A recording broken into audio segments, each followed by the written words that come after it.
Bismillahirrahmanirrahim. Alhamdulillah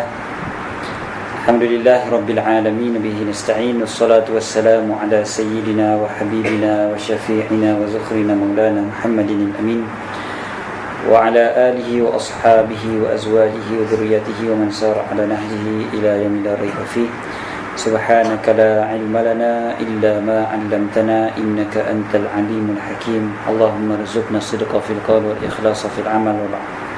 Assalamualaikum warahmatullahi wabarakatuh. Tuan-tuan dan puan muslimin dan muslimat yang dirahmati oleh Allah Subhanahu wa taala sekalian, alhamdulillah Allah Taala kumpulkan kita pada tengah hari ini.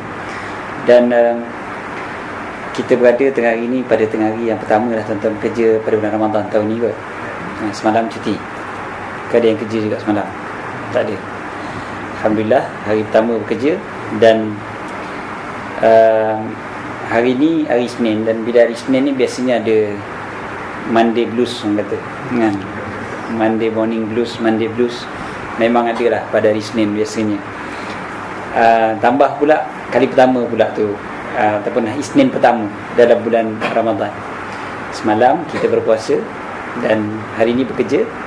Jadi ramai yang mulalah komplain dan sebagainya, ataupun rasa tak berapa nak semangat untuk bekerja. Ada yang rasa penat, ada yang rasa letih dan sebagainya. Tak apalah. Apa pun, bila disebutkan tentang Monday blues tu, satu benda yang kita kena fikirkan adalah satu benda yang disebut oleh Nabi SAW tentang hari Isnin. Nabi SAW nyatakan, "Dzaka yaum ulidtu fi", pada hari tersebut aku dilahirkan, wa ub'atsu, dan juga aku dibangkitkan pada hari Isnin. Banyak hari Isnin ni Nabi SAW ceritakan tentang kemuliaan hari Isnin, kelebihan hari Isnin. Tapi kita hari Isnin lah yang biasanya ada sikit gloomy sikit pada waktu pagi kan. Dan lagi-lagi kalau hari Jumaat tu cuti, jadi panjang weekend kan. Kalau ada long weekend, hari Isnin lagilah kadang pagi Isnin tu, ya Allah, fikir bangun-bangun subuh tu, fikir ya Allah nak kena pergi kerja pula dah pagi ni. Macam tu dia akan rasa macam tu. Tak apalah, mudah-mudahan kita tidak begitu, insyaAllah. Tuan-tuan tak begitu. Tuan-tuan pagi Isnin pagi paling semangat sekali, insyaAllah kan? Walaupun tak pun buat-buat ya je lah tuan-tuan insyaAllah. Pasal kita fikirkan tentang Nabi SAW cerita tentang kemuliaan hari Isnin. Jadi jangan kita ketepikan benda tu, dan kita kena ingatkan diri kita selalu. Jadi bila kita selalu ingatkan diri kita, insyaAllah kita akan dapat kemuliaan tersebut. Tuan-tuan dan rahmati Allah, pada sepanjang bulan Ramadan ni tuan-tuan akan mendengar macam-macam tazkirah daripada pelbagai asatidah pendakwah kita, insya-Allah kan. Mudah-mudahan setiap kali tazkirah tu akan memberi kesan kepada kita, sebab dalam Quran Allah Taala berkata, wa dzakir fa inna dzikra tanfa'u mu'minin. Bagilah peringatan, sesungguhnya peringatan memberi manfaat kepada orang yang beriman. Orang yang beriman saja yang akan dapat manfaat daripada peringatan. Orang yang tak beriman, dia tak dapat manfaat daripada peringatan. Dia akan dengar bila ustaz-ustaz mengajar, bila ustaz-ustaz bagi tazkirah, bagi ceramah, bagi kuliah, dia akan kata, alah, ini lagi aku tahu dah. Alah, lagi-lagi dah lama, berpuluh tahun pula tu dengar tazkirah. Lagilah mungkin dia akan kata, aku tahu dah ni, tak habis-habis ini je. Lagi-lagi bulan Ramadan. Bulan Ramadan tajuk dia takkan lari daripada Ramadan lah kan. Jadi tazkirah ni kadang-kadang ada kemungkinan yang sangat besar ada ustaz yang akan buat topik yang sama dengan ustaz yang lain kan. Ada kemungkinan yang besar. Sebablah sehari ni saya tak nak cerita pasal bulan Ramadan kan, pasal puasa dan sebagainya, sebab nanti besok ustaz lain datang, dia akan cerita pasal Ramadan, insya-Allah. Jadi ada di kalangan kita yang akan rasa, alah, cerita ni lagi kan. Jadi mudah-mudahan tazkirah-tazkirah yang kita dapat sepanjang bulan ni ada manfaat untuk kita, insya-Allah. Adalah manfaat, ke mana pun ada manfaat. Tuan-tuan ingat je lah, macam bila kita tahu bahawa tazkirah namanya pun peringatan kan. Tazkirah peringatan. Dia bukan taklim, bukan mengajar. Mengajar mungkin kita dapat benda baru, tapi peringatan dia ingatkan semula kan. Maksudnya mestilah benda tu kita dah tahu dah. Kita diingatkan semula, remind balik, refresh balik kita punya memory. Bila kita refresh memory kita, memang benda tu dah tahu. Tapi kalau awal-awal kita dah cakap, alah, tak payahlah, benda ni aku tahu, hanya orang macam ni memang takkan dapat manfaat daripada peringatan yang diberi. Tuan-tuan, bila kita sebutkan dalam pepatah Melayu sebut belakang parang lama-lama diasah lama-lama akan tajam juga kan. Pepatah Arab sebut at-tikrar yu'allimul himar, pengulangan akan mengajar kepada seekor keldai. dalam patah Arab sebut. Pasal orang Arab, dia tengok keldai sebagai objek atau sebagai binatang yang paling tak cerdik sekali lah. Dia nampak macam tu.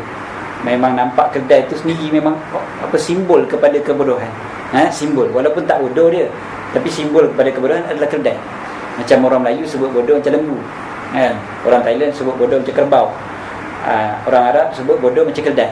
Jadi begitulah. Jadi bila keldai ni, dia kata pengulangan akan mengajar seekor keldai. Sebab dia nampak keldai ni, bila kita nak pandu dia kepada satu tempat, biasanya dia orang akan gunakan keldai ni untuk bawa barang kan. Jadi bila dia bawa barang, sampai sekarang, sampai hari ni dia orang masih gunakan keldai untuk bawa barang kan. Jadi bila dia bawa barang berat-berat tu pergi ke satu tempat, hari pertama, hari kedua, hari ketiga tu dia kena tunjuk pada keldai tu, dia kena bagi tahu belok kanan, belok kiri, dia kena tarik tali tu, dia steer lah, masuk ke kanan, masuk ke kiri apa semua, sampailah ke destinasi. Tapi lepas banyak kali dia buat begitu, hari ni dia ulang, besok ulang lagi, lusa ulang lagi, jalan yang sama, route yang sama tu, sampai satu hari nanti tuan keldai tu dia tak payah lagi dah nak tunjuk kan, dia duduk melepak aja, dia dah tak payah pegang tali tu pun tak apa dah. Keldai tu tahu dah nak jalan mana, belok kanan, belok kiri dan sebagainya. Jadi dia kata pengulangan ni akan mengajar hatta seekor keldai. Jadi kita macam tu juga, tazkirah kalaulah diulang dan diulang tapi tak dapat juga pengajaran pada kita, maknanya kita lagi teruk dia keldai lah tuan-tuan. Macam tu je lah kan. Senang ceritanya macam tu je. Macam contoh tuan-tuan tengok, ibarat ustaz-ustaz mengajar pasal Quran kan. Memang bulan Ramadan ni tentu ustaz-ustaz kita akan ada tazkirah berkaitan Quran. Mesti akan ada dengar, kita kena baca Quran, kita kena rajin baca Quran. Ni bulan Ramadan, Allah Ta'ala kira pula, bukan setakat bulan Ramadan, bulan lain pun Allah Ta'ala kira satu huruf 10 ganjaran kan. Benda-benda macam tu kita akan dengar lah selalu. Kita akan dengar tentang fadilat Quran dan sebagainya. Sepanjang bulan Ramadan ada dah 2-3 kali kot ustaz-ustaz kita akan cerita pasal Quran. Tapi kalau kita dengar, kita tahu, bukan tak pernah tahu, bukan tuan-tuan tak tahu bacaan Quran ni bagus. Mana ada di kalangan kita yang tak tahu. Tapi ustaz punya kerja memberi peringatan, remind diri kita, kita pun dengar. Betul. Baca Quran ni bagus. Tapi balik rumah kejap lagi, malam lepas tarawih, buka TV tengok bola. Kan? Tak buka juga Quran. Okey. Besok lusa ustaz datang lain, ustaz lain pula datang. Dia cerita lagi, baca Quran ni kelebihan ni gini-gini. Kita pun kata, lah betul lah, kelebihan banyak. Rugi aku tak baca. Kan? Dengar lagi kan, rugi aku tak baca, aku kena baca lah ni, asyik tengok bola. Nanti malam nanti balik rumah tidur pula kan? Tak buka juga Quran. 2-3 hari lagi dengar lagi ustaz lain pula cerita lagi, Quran lagi cerita kan? Lepas berapa kali, 4, 5, 6 kali, mungkin kali ke 100 dengar, barulah terbuka hati kita untuk buka Al-Quran. Mungkin kan. Jadi mudah-mudahan peringatan ni ada manfaat untuk kita, mudah-mudahan kita di kalangan orang yang beriman. Jadi tuan-tuan, rule number 1, jangan komplain bila tazkirah berulang. Okay? Itu basic lah tu sebenarnya. Kalau ada kita komplain, alah tak ada habis, sama je ustaz ni cakap kan, ustaz-ustaz ni semua sama je, maka kita takkan dapat manfaat. Okay? Ini bukan ugut tuan-tuan. Jangan boleh ustaz hari pertama ugut dah kami kan. Ini bukan ugut, ini tips. Sebab Imam Az-Zarnuji sebut, Syekh Az-Zarnuji disebut dalam kitab Ta'limul Muta'allim, dia kata hanya senya orang yang mendapat keberkatan daripada ilmu adalah orang yang mendengar ilmu itu kali ke-1000 macam dengar kali pertama. Dengar kali ke-1000 macam kali pertama. Macam mana tuan-tuan? Dengar kali pertama tengah-tengah mulut mengadang. Tak buka, tak tutup-tutup mulut dia. Dengar, oh gitu ke? Mata terbeliak mengadang. Tapi kalau kita dengar kali ketiga, kita dah ini lagi kalau kali ke-10 dengar, menyampah aku tak ada benda lain ke. Kali ke-1000 agak macam ni. Syekh Zanuji kata orang yang dapat keberkatan ilmu tu adalah orang yang dengar kali ke-1000 macam kali pertama juga dia dengar. Maknanya dia masih lagi rasa syok dengar, rasa seronok dengar, walaupun dia lain dengar 1000 kali. Yang inilah yang kita nak sebenarnya. Walaupun mungkin payah, kena paksa diri kita, paksa train diri kita. Dan tuan-tuan rahmati Allah, memang pun apa-apa pun bentuk tazkirah macam mana pun mesti ada pengajarannya. Ambil contoh tuan-tuan tengok bola tuan-tuan. Bila tengok bola, musim bola ni, contoh pun bola lah. Kalau tengok bola, ada orang dia minat tengok bola, ada orang tak minat tengok bola kan? Ada orang menyampah tu tengok bola. Orang yang tak suka tengok bola, kalau dia kena tengok bola, lain dengan orang yang suka tengok bola. Dan orang yang suka tengok bola pula, Tapi perlawanan tu bukan perlawanan yang dia tunggu-tunggu. Berbeza dengan orang yang suka tengok, dan perlawanan tu pula dia tunggu-tunggu. Memang dah lama dah tunggu perlawanan tu. Kan lain semua tu. Orang tu semua berbeza. Orang yang tak suka, bila dia tengok, macam kena paksa je. Memang kena paksa pun. Suami suruh isteri tengok. Contohnya, ayang duduk sini, tengok dengan abang. Teman abang tengok. Kan rasa terseksa isteri tu. Dia tengok, ya apa benda dia nak tengok ni. Dah kali dia punya komen tu je lah kan, handsome juga main ni. Tu je lah kan. Tapi nak komplain lebih-lebih, suami pula jenis jealous tak kena tempat. Tak berani pula nak komplain, nak komen. Diam je dah tengok. Hati dia entah ke mana, khayal entah ke mana. Di kalangan kita mungkin ada yang mendengar tazkirah pun macam tu juga. Dia dengar, tapi dia tengok je. Mata ada lah tengok ke ustaz, tapi hati entah ke mana tak tahu. Ada yang terasa entah mana macam mana kan. Okey. Nak macam mana? Itu realiti. Kan? Ada yang memang tak kerti tengok langsung. Kawan saya seorang lelaki, bukan perempuan, tengok bola. Ni Piala Dunia yang tahun 2006 kot ke 2002. Saya tengok dengan dia.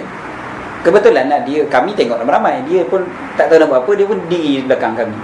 Di belakang kami dia pun tengok. Dia kata ada pemain bola macam tu, kesian dia kata.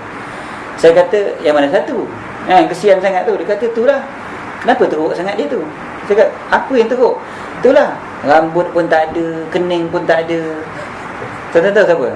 Tu pengadil daripada Itali tu, yang botak dulu tu, siapa nama tu? Tak ingat nama dia apa. Yang kening tak ada, rambut tak ada tu kan, jadi pengadil. Saya kata entah ni biar betul kan? Yalah, yang pemain tu entah tahu tak tu bukan pemain lah. Pemain lah duk berlari ke sana sini tu. Saya kata kawan tu kan jelas-jelas pakai baju hitam kan? Itu namanya pengadil dia kan. Dia kata macam mana nak beza? tak tahu beza.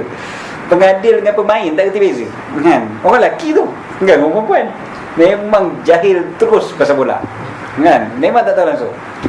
Dia duduk kat situ. Kalau lah kita paksa, memang 90 minit yang menyiksakan bagi dia kan?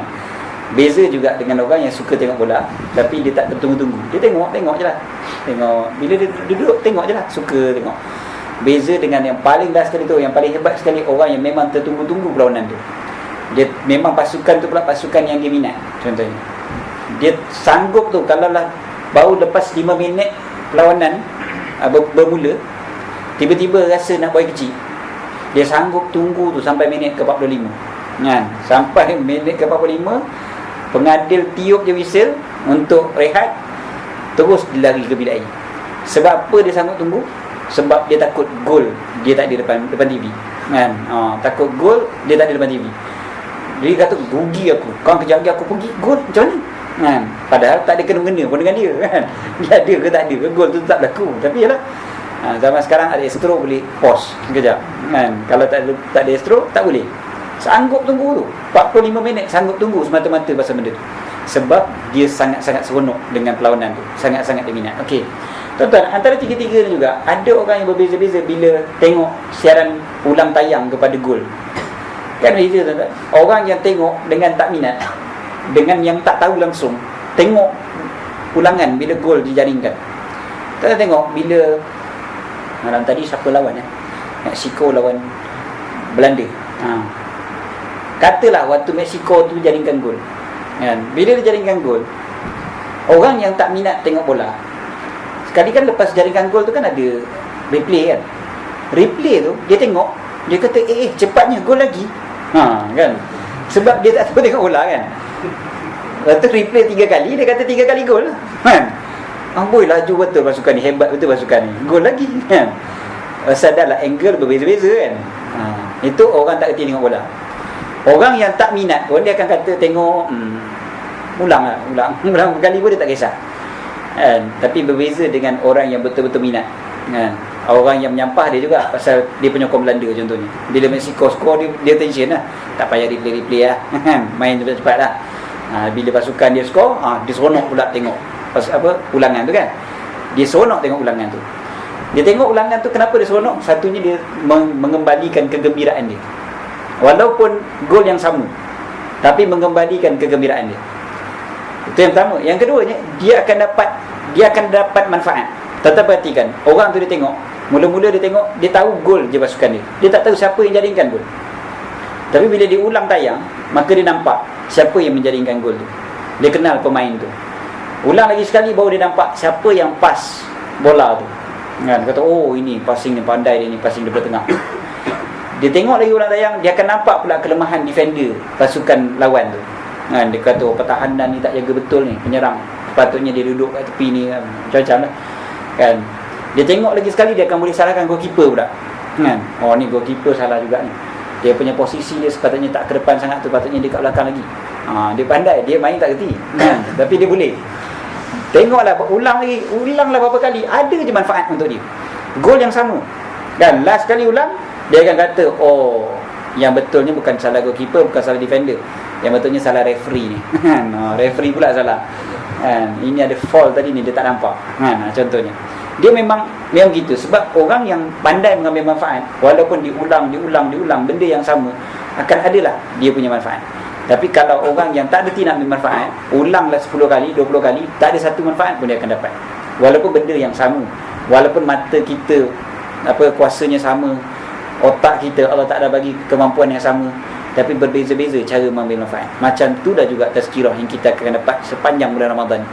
Sepanjang bulan Ramadan ni, tengah hari tuan-tuan dapat tazkirah dah. Tuan-tuan duduk kat Lembah Kelang, banyak masjid ada tazkirah juga waktu tarawih. Kan, lepas 4 lah, ada yang lepas 8, ada yang lepas 20, ada yang sebelum isyak dan sebagainya. Ada saja tazkirah.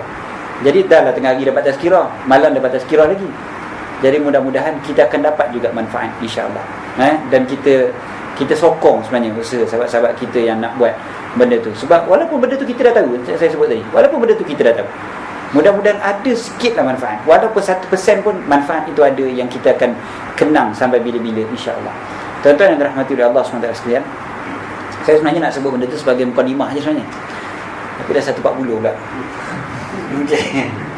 Kelajak panjang. Ini cerita bola ni pasal lah ni, cerita lama tu.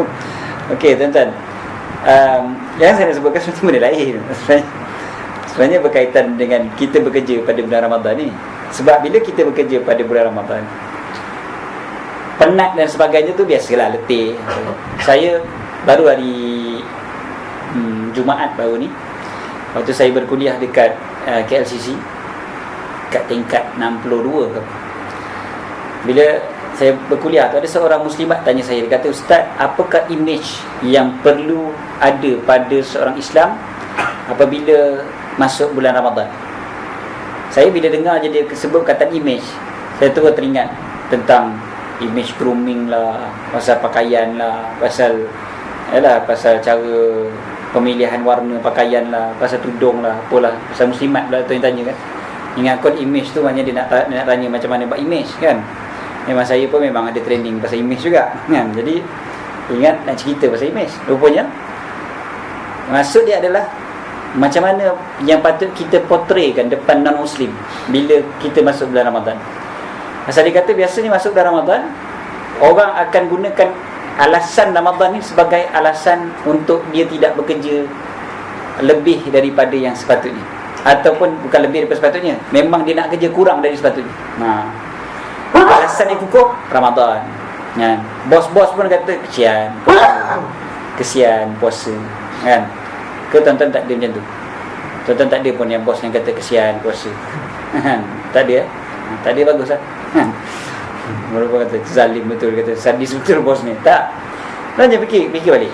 Ramadan sepatutnya, pasal apa Ramadan lebih berproduktiviti lagi orang Islam? Produktiviti lebih tinggi. Sebab apa? Sebab Ramadan ni dia ada beberapa sebab kan. Satunya, kalau kita perhatikan, kan pada bulan Ramadan dah berlakunya kemenangan bagi umat Islam di peperangan demi peperangan. Khususnya yang pertama sekali Perang Badar. Semua sekali tuan-tuan tahu, Perang Badar berlaku pada Ramadan pertama yang mereka diwajibkan berpuasa kan. Tak pernah puasa Ramadan ni, tiba-tiba Ramadan tahun ni puasa, tahun tu jugalah kena perang. Kalau ikut logik akal, baik lagi Allah Ta'ala perintahkan mereka untuk berperang selepas daripada Ramadan. Bagilah dah makan lemang, makan lontong, makan rendang dulu apa semua kan, barulah pergi perang. Tak ada. Allah Ta'ala wajibkan perang itu pada bulan Ramadan. Walaupun ikut riwayatnya mereka tidak berpuasa pada hari tersebut, tetapi mereka dah berpuasa selama 16 hari sebelumnya. Okey, dan ketika menuju peperangan tu pun mereka berpuasa. Sebenarnya ceritanya, kalau ikut logik lah, kekuatan tu dengan fizikal semata-mata, nescaya mereka lebih baik lepas daripada raya bawa perang. Macam tu jugalah dengan kisah apa? Kisah Salahuddin Al-Ayyubi contohnya. Bila pergi peperangan, dia kan cerita ni popular juga. Dia pergi kat kemah-kemah, dia akan tengok siapa yang bangun malam kan. Siapa yang bangun malam, orang itulah yang dia akan bawa berperang. Siapa yang tidur sampai ke pagi, maka orang tu dia tak bawa pergi perang kan. Apatah lagi kalau tidur dalam kuliah, lagi dah tak payah bawa pergi perang. Okay. Kalau ada lah, kalau ada. Okay, tak ada. Cerita senang. Kalau ikut logik tak? Kalau ikut logik sekali lagi, baik lagi dia bawa yang dah cukup tidur kan. Buat apa dia bawa yang dah tak cukup, yang tak cukup tidur, yang bangun qiyamul lail tu. Yang bangun qiyamul lail tu dia tinggalkan je lah. Dia kata okeylah korang doalah banyak-banyak untuk kami yang pergi berperang. Kami ni hanya yang cukup tidur saja yang pergi. Tak, yang tak cukup tidur yang dia bawa. Yang cukup tidur dia kata tak payah pergi. Macam tu pula kan. Sama juga macam kisah Talut dengan Jalut. Tuan-tuan pun tahu cerita ni popular kan, antara Talut dengan Jalut. Cerita yang dalam agama Kristian pun tahu cerita ni, daripada kecil lagi semua belajar cerita ni, David versus Goliath kan. Jadi cerita Talut dengan tentera-tenteranya, termasuk dan Nabi Daud kan, itu yang David tu. Cerita tentera Talut kan, dalam perjalanan dah lah diorang ni sikit, lepas tu jumpa sungai. Talut kata apa? Jangan minum, melainkan kalau nak ambil hanya setakat secupak saja tangan. Secupak tangan ni apa? Tangan lah. Gharfatan biyadi, secedok. Secedok saja ambil. Jangan ambil lebih-lebih. Cukup sekadar secedok, lepas tu jalan. Siapa yang ambil lebih, dia tinggalkan. Kalau ikut logik, dah jumpa sungai, tengah-tengah padang pasir, panas, tiba-tiba jumpa sungai, patutnya bagilah minum cukup-cukup kan, pasal kita nak pergi perang. Tapi tidak, dia suruh minum secupak, secedok saja. Jangan ambil lebih. Kan nampak kat situ tu macam tak logik. Tapi itulah yang diarahkan oleh Talut, dan Allah Ta'ala bagi kemenangan kepada semua peperangan yang kita sebutkan tadi. Jadi sekali lagi, kalau kita perhatikan macam mana jadi gini ni, nampaknya rupa-rupanya kemenangan umat Islam diorang dapat bila apa? Bila mereka dapat kontrol nafsu mereka, bukan nafsu yang kontrol mereka. Bila kita dapat kuasai nafsu, waktu tu kita jadi orang yang kuat. Bila nafsu kuasai kita, kita akan jadi lemah walaupun fizikal kita kuat kan. Jadi macam tadi ni, peperangan bulan Ramadan, Salahuddin Ayyubi cerita tentang orang yang bangun tidur tu maknanya dia qiyamul lail tu, maknanya dia boleh lawan nafsu dah tu kan. Nampak sungai tengah haus, sekali minum sikit aja, itu tandanya dia boleh kontrol nafsu dia. Jadi rupa-rupanya kemenangan yang Allah Ta'ala turunkan, kebanyakannya berlaku kepada tentera-tentera yang berjaya mengawal hawa nafsu mereka. Waktu tu mereka sebenarnya lebih hebat lagi, lebih produktif lagi berbanding dengan waktu yang lain. Itu satu. Yang keduanya, kita tahu bahawa kita punya motivasi utama kita dalam bekerja, yang sebenar-benarnya adalah bukan duit semata-mata. Walaupun duit adalah motivasi, jangan lupa kan. Tak ada di kalangan tuan-tuan yang nak datang kerja kalau bos kata bulan ni selepas daripada MH370 Malaysia Airlines ada masalah, jadi tuan-tuan yang datang bekerja pada bulan ni, tengoklah kalau ada gaji tu adalah, kalau tak ada tak ada. Agak-agak tuan-tuan nak datang tak gaji. Tuan-tuan pun cakap balik dengan bos, bos tengoklah, kalau saya ada adalah, kalau saya tak ada tak adalah. Jawab macam tu je lah kan. Baik kita lompat pergi cari kat lain kalau macam tu kan. Dah dia cakap macam tu. Pasal apa? Memanglah gaji tu antara benda motivasi kita datang kerja. Kalau tak dapat gaji, tak ada di kalangan tuan-tuan yang datang maksudnya kan. Dia cakap, okey, kamu datang je lah kerja, gaji tak ada kan. Ada yang nak datang, siap datang relax je. Tak ada, saya datang sebab saya sangat mencintai kerja ini. Saya mencintai kerja ini, saya seronok sangat buat kerja ni. Walaupun tak dapat gaji pun, saya datang juga. Bahkan kawan saya punya kerja pun, saya tolong dia buat lagi kan. Biar dia duduk rehat, tak apa, pasal saya suka sangat kerja ni kan. Tuan-tuan kadang-kadang pergi program motivasi, kursus motivasi, kadang-kadang kan diajar supaya kita mencintai kerja kita dan sebagainya. So kalau kita mencintai kerja kita, cuba tengoklah sekali kan, tak dapat gaji, datang tak kerja kan? Mana datang? Sebab memang gaji tu adalah motivasi. Kita tak boleh nafikan benda tu. Siapa nafikan benda tu, dia nafikan fitrah manusia, kan? Tuan-tuan cintalah macam mana pun dengan kerja tu, tuan-tuan tak datang kalau tak dibayar gaji.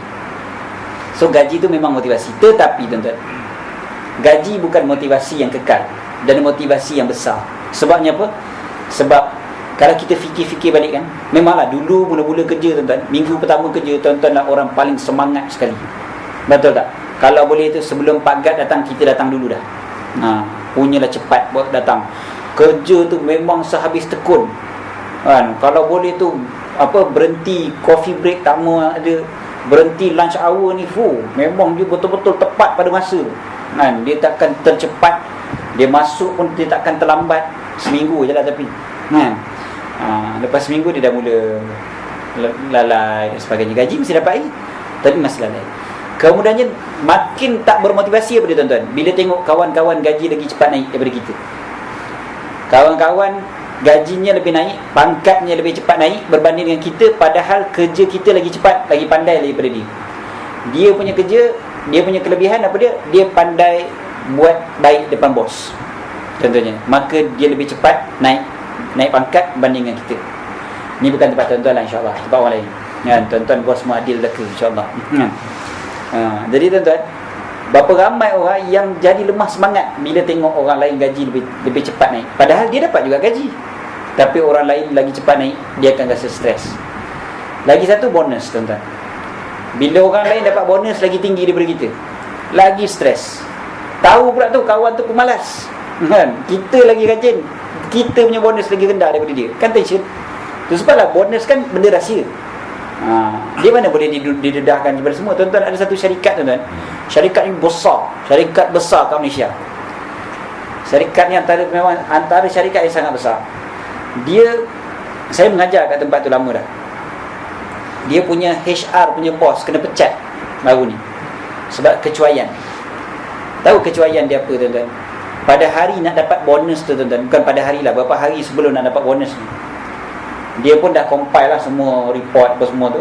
Dia dah buat dah, pekerja ni berapa persen gaji, bonus, berapa bulan bonus dan sebagainya. Dia dah buat satu file tu. Dia nak send pada CEO dia. Dia tersilap send tuan-tuan ke email. Dia send to all. Semua pekerja dapat file tu tuan-tuan. Semua pekerja dapat file tu. Semua pakat buka. Buka file tu tengok, bonus dia ni banyak ni, aku dapat seciput ni, kan? Semua jadi tak tentu arah syarikat tu. Dia tak tentu arah syarikat tu. Sebab masing-masing jadi komplain satu sama lain, kan? Macam mana dia ni dapat bonus banyak ni? Macam mana dapat bonus ni? Alah, kali disiasat macam mana semua orang tahu, rupanya HR punya bos tu silap hantar email dia tuan-tuan. Nak ceritanya macam mana, kenapa benda tu big deal sangat? Sebab gaji tu kalau betul dia jadi motivasi utama kita, lama-lama kita akan jadi demotivated juga. Kita akan lama sekali, kita pun dah jadi boring datang kerja. Tuan-tuan, satu masa tuan-tuan akan jadi tepu datang kerja, lama bekerja tu jadi macam kerja sama je tiap-tiap hari, hari-hari datang kerja. Dia jadi excited sekejap waktu MH370 hilang tu je tuan-tuan, excited bukan excited yang best, excited yang tak best, kan? Lepas tu tepu balik, kan? Dah boring balik kerja. Dia jadi boring balik. Kerja sama je kerja. Bukan kerja sama kerja, kan? Dia jadi gitu. Tuan-tuan, patutlah orang Islam dia berbeza dengan yang lain. Motivasi utama dia bukan lagi duit. Motivasi utama dia bukan gaji. Motivasi utama dia bukan penghargaan manusia, bukannya pujian bos dan sebagainya. Motivasi dia paling utama adalah pujian daripada Allah, pahala daripada Allah, gaji yang dia nak dapat, gaji yang sebenar dekat hari akhirat. Yang itu yang dipulun sangat-sangat. Kalau dia nampak benda tu sebagai fokus utama dia, waktu tu dia akan dapat kerja dengan lebih baik.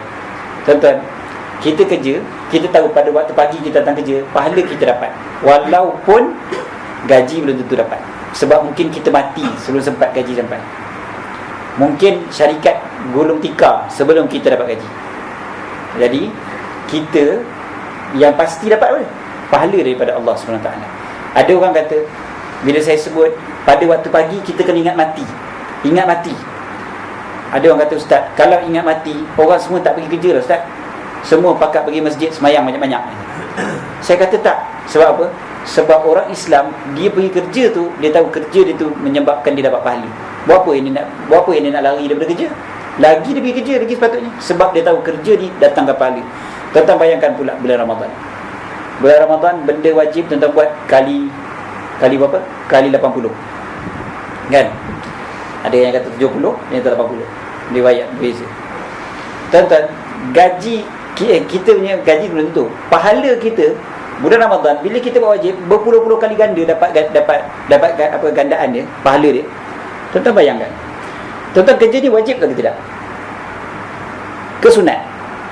Ada yang kerja sunat je sini. Sebab apa? Sebab dah jadi jutawan Ustaz. Kan? Ni saja-saja je kerja ni. Kan? Sunat je kerja ni. Tak. Tuan-tuan wajib datang kerja kan? Bila wajib datang kerja, maknanya benda yang kita buat ni pahalanya wajib. Pahala wajib. Sama macam tuan-tuan buat pahala wajib yang lain, ini juga pahala wajib. Sekarang ni bulan Ramadan, kita akan digandakan pahala wajib kali 80. Satu hari kita datang kerja, ibarat macam 80 hari kita kerja. Pahalanya, bukan gajinya tuan-tuan. Dan satu hari kita ponteng kerja, maka ibaratnya 80 hari kita ponteng. Dari segi pahalanya, kita dah rugi 80 hari pahala. Jadi orang yang tahu konsep ni, bermakna dia akan lagi semangat untuk bekerja. Sebab dia tahu, aku bulan Ramadan ni kali 80 aku datang kerja ni. Pahala dia kali 80. Kan? Takkan aku tak nak. Lagi banyak aku kerja, lagi banyak pahala aku. Pasal bonus dia kali 80. Kan? Dan bila dia rasa malas nak pergi kerja je, dia terfikir, aku ni kalau tak pergi, aku dah kerugian 80 hari punya pahala kerja. Bukan senang nak cover balik. Kan? 80 hari dekat 3 bulan. 3 bulan lah. 3 bulan kerja 80 hari. Kan? Punya banyak dia punya rugi kalau dia tak pergi kerja. Jadi waktu tu orang Islam pada bulan Ramadan sepatutnya dia lebih rajin bekerja banding dengan selain daripada bulan Ramadan. Kalau dia faham betul-betul konsep ni sebenarnya. Tapi tak nafilah fizikal tu kadang-kadang letih apa semua. Itu yang kita kena sahur dan sebagainya kan. Itu yang dia ajar. Itu tak nafi fizikal. Tapi kalau mental kita kuat, iman kita kuat, insya-Allah tuan-tuan. Dan yang biasa berlaku apa? Yang hebatnya adalah ketika istiqamahnya bersa'i dekat bazar Ramadan. Ya, yang tu hebat tuan-tuan. Sa'i antara Safa dan Marwah bazar Ramadan. Ya. Daripada ujung ke ujung dia berjalan. Sa'i juga lah tuan-tuan. Sebab sa'i dalam bahasa Arab maksudnya berjalan. Ya. Dia hebat tu. Dan sa'i kalau tuan-tuan biasa pergi umrah, ada tempat dia laju, ada tempat dia slow. Ada tempat laju, ada tempat slow. Sama je dekat bazar Ramadan tu kan. Saya seumur hidup saya, alhamdulillah, saya pernah masuk bazar Ramadan 2 kali je. Seumur hidup. Kan? Jadi bila 2 kali nak pergi bazar Ramadan tu pun dah nampak dah. Macam ni rupanya orang kat bazar Ramadan. Kan? Cara dia berbelanja, cara dia beli dan sebagainya. Saya tanya tuan-tuan, kenapa kita bila berbuka puasa, air kita mesti berwarna-warni? Kan? Kenapa mesti ada kuih? Kenapa mesti ada kuih waktu buka puasa? Tak ada kuih tak boleh ke? Tak ada air warna-warni tak boleh ke? Kalau air putih tak boleh ke? Dia masalahnya adalah kerana nafsu. Itu je. Kita belum mampu untuk kontrol nafsu kita, tapi nafsu masih kontrol kita. Air, kalau air putih tu pun tuan-tuan, ya Allah, senikmat-nikmatnya dah waktu buka puasa. Saya sebut sekarang ni pun ada yang tegur Elio dah. Sebut air putih je pun kan? Air mineral tu pun dah cukup dah. Itu dah habis nikmat dah tu. Kan? Tak payah waktu kan kita tengah petang-petang sekejap lagi kan, tengah haus betul-betul balik kerja. Lalu kat bazar Ramadan tengok balang air jagung tu. Kan, warna kuning terang, lepas tu meniti pula air kat luar dia sejuk kan. Kan, niti air kat luar tu kan. Kita pun kan. Saya sebut ni pun dah ada kecoh Elio dah. Kan nafsu tu, tandanya nafsu kan. Bukannya betul, bukannya sedap, belum tentu sedap lagi air tu. Balik ke rumah kejap lagi kita beli 5 jug. Sampai ke rumah kejap lagi tuang-tuang minum waktu maghrib, tengok-tengok apa tawa ember kan. Waktu tu mulalah maki hamun tukang jual tadi tu. Nafsu kita sebenarnya kan. Air tu sebenarnya itu je. Jadi tanya balik pada diri kita, sejauh mana kita dapat kontrol nafsu kita, ataupun nafsu masih lagi kontrol kita. Kalau boleh tuan-tuan petang ni tak payah pergi bazar Ramadan tak apa. Jimat duit menjimat kan. Dan juga dapat kontrol nafsu kita sepanjang bulan Ramadan insya-Allah. Panjang lagi dah dan banyak lagi ustaz kita akan cerita insya-Allah berkaitan dengan bulan Ramadan. Dan mudah-mudahan kita akan rajin bekerja insya-Allah pada bulan Ramadan. Dan peringatan macam saya sebut tadi, tazkirah, mudah-mudahan ada manfaat untuk kita insya-Allah. Dan hujung sekali ni sedikit iklan lah. Biasanya memang iklan lah. So ustaz datang mesti ada iklan. Tapi iklan saya tak dijual barang. Cuma sahabat saya yang datang sekali dengan saya tu ada jual barang, tuan-tuan boleh tengoklah di buku dan sebagainya. Cuma yang daripada saya sendiri adalah saya sepanjang bulan daripada bulan 12 hari itu sebenarnya sampailah sekarang, pergi mana pun yang saya fikirkan sekarang ni adalah berkaitan dengan anak-anak Syria, sahabat-sahabat kita di Syria. Saya bersama dengan Muslim Care Malaysia. Tuan-tuan kenal Dr. Ridha Muhammad Noor, tuan-tuan kenal Ustaz Dasuki Abdul Rani, tuan-tuan kenal Ustaz Nazmi Karim Smackdown dan sebagainya. Jadi saya bersama-sama dengan Muslim Care Malaysia memang cari bantuan untuk Syria. Cuma bezanya adalah saya dengan sahabat-sahabat selebriti, kami ada satu tim yang tersendiri, tim sebar kasih sayang Syria, yang saya ketuai sendiri, dibantu oleh Heliza Helmi dan juga isteri saya Habibi UNIC, dan juga adalah Afli Syauqi, Aziz M. Osman, Diana Amir dan juga Nilofa. Dalam satu tim kami. Kenal Nilofa? Jadi yang ni tim kami ni bergerak untuk cari bantuan, cari dana untuk Syria. Dan sepanjang bulan ni itulah yang kami akan tumpu betul-betul, lagi-lagi bulan Ramadan ni, untuk cari bantuan khususnya untuk musim sejuk yang dah tak lama dah. Kami sendiri pergi bulan 4 baru ni, saya, Heliza Helmi, isteri saya Salimah dan juga UNIC, kami pergi sendiri, kami tengok si keadaan kat sana. Kami bawa duit, waktu tu kami dah kumpul duit, bawa pergi ke sana. Sampai kat kemah pelarian tu, tengok, ya Allah, teruk sangat, lebih teruk lagi daripada yang kita digambarkan sebelum kami pergi, kan? Lagi teruk bila pergi tu, memang ya Allah, dengan kemahnya berkoyak rabaknya, dengan ular yang sambut kami, kan, dengan budak-budaknya tak ada pamper, tak ada apa. Keluar daripada kemah tu kami semua kena diarrhea belaka, kan, kotor, kan, dan sebagainya. Jadi akhirnya bila kat sana tu kami kata tak cukup lagi ni kita bawa duit ni, kena cari lagi, kan, kena cari lagi. Dan target kami 1 juta ringgit insya-Allah sebelum daripada bulan 11 ni insya-Allah. Dan mudah-mudahan tuan-tuan doakan, mudah-mudahan projek ini berjaya insya-Allah. Dan sebarang infak boleh disalurkan melalui akaun Muslim Care Malaysia, ada tertera dekat dalam Facebook kami, sama ada Facebook Muslim Care ataupun IG, Instagram kami. Saya, Heliza Helmi, UNIC, Afli Syauqi, Aziz M. Osman, Diana Amir dan Nilofa. InsyaAllah ada dalam Facebook dan Instagram kami. Tuan-tuan kan jenis nak transfer duit terus kan, pasal banyak kan, kalau banyak nak bagi letak dalam tabung tu tak muat, jadi ambil nombor akaun tu lah, kan. InsyaAllah kan, mudah-mudahan begitu. Tapi kalau yang sikit-sikit nak bagi tu, kan, yang setakat sikit-sikit RM100, RM200 tu kan, yang tu tuan-tuan letaklah kat tabung, ada kat luar tu insyaAllah. Dan siapa yang duduk tak jauh daripada kawasan Shah Alam, pada petang ni insyaAllah dataran kemerdekaan Shah Alam, biasanya tempat orang berbuka puasa. Dekat dataran kemerdekaan Shah Alam tu pada petang ni ada tazkirah sebelum daripada tarawih, akan disampaikan oleh Ustaz Don Daniel, dia bergandingan dengan saudara Aziz M. Osman insyaAllah pada petang ni sebelum berbuka puasa. Dan kat situ pun kita akan buat collection juga insyaAllah. Dan pada esok hari di tempat yang sama, saya dengan Heliza Helmi insyaAllah juga di tempat yang sama, dan kita akan buat kutipan juga. Dalam tempoh sebulan ni adalah sebelum maghrib tu ada saja individu-individu ataupun ustaz dan artis-artis yang akan terus bersama untuk join program dekat dataran kemerdekaan Shah Alam insyaAllah. Siapa yang berkelapangan untuk berbuka puasa kat situ, ahlan wa sahlan. Dan adalah macam-macam lagi program-program lain sepanjang bulan Ramadan ini insyaAllah. Nilofa bila berapa tarikh dia? Tu saya tak ingat. Nak kena check balik kat jadual. Takut-takut nak pergi waktu tu je, niat lari pula kan, sebab saya tak nak bagi tahu. Bila tuan-tuan tengok tabung tu masuk aja duit, yang pentingnya kan insya-Allah untuk rakyat Syria. Dan memang saya sengaja pilih Muslim Care Malaysia, saya tak pilih yang lain, sebab saya tahu Muslim Care Malaysia antara NGO yang memang tak ambil walau 1 sen pun duit untuk gaji ataupun untuk upah kepada dia punya sukarelawan ataupun setiausaha agung ke apa ke. 1 sen pun Muslim Care tak ambil daripada tabung tu. Berbeza dengan banyak NGO yang lain yang ada setengah-setengah ambil sampai 40%.